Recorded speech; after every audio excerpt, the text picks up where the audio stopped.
Hello दोस्तों, स्वागत है आप सभी का एक नए वीडियो में। कहा जाता है रेखा अपनी मांग में जो सिंदूर भरती हैं वो अमिताभ बच्चन के नाम का ही है। हालांकि इस बात में कितनी सच्चाई है ये किसी को नहीं पता।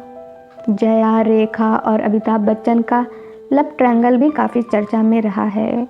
रिपोर्ट्स की माने तो जया की नाराज़गी के बाद ही अमिताभ बच्चन ने रेखा के साथ अपने रिश्ते को ख़त्म करने का फैसला कर लिया। मगर जया के अलावा कोई और भी ऐसा था जिसके कारण रेखा और अमिताभ बच्चन के बीच काफ़ी झगड़ा हुआ था।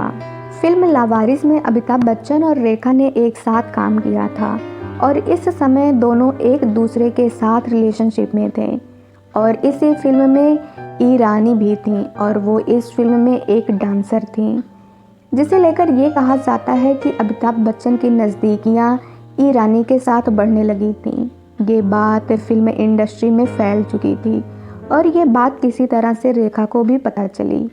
रेखा ने अमिताभ बच्चन से इस बारे में बात करना चाहा तो दोनों के बीच बहस हो गई और बात इतनी बिगड़ गई कि अमिताभ बच्चन ने रेखा को थप्पड़ जड़ दिया।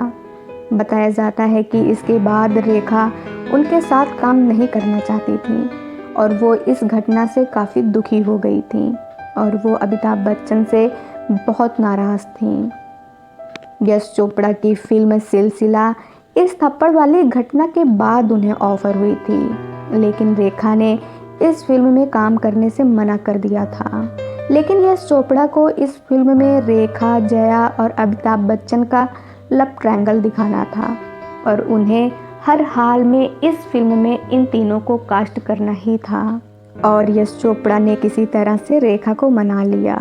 जया भी रेखा और अमिताभ बच्चन के अफेयर के बारे में जानती थी, इसलिए वो इस फिल्म में काम नहीं करना चाहती थी, मगर ये फिल्म उनकी रियल लाइफ जैसी थी।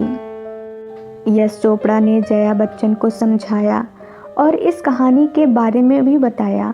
यश चोपड़ा ने बताया कि एक्टर अपनी प्रेमिका को छोड़कर पत्नी के पास लौट आता है, तब जाकर इस फिल्म में जया बच्चन काम करने के लिए तैयार हो गई। इसी तरह के वीडियो देखने के लिए आप हमारे चैनल को सब्सक्राइब करें। धन्यवाद।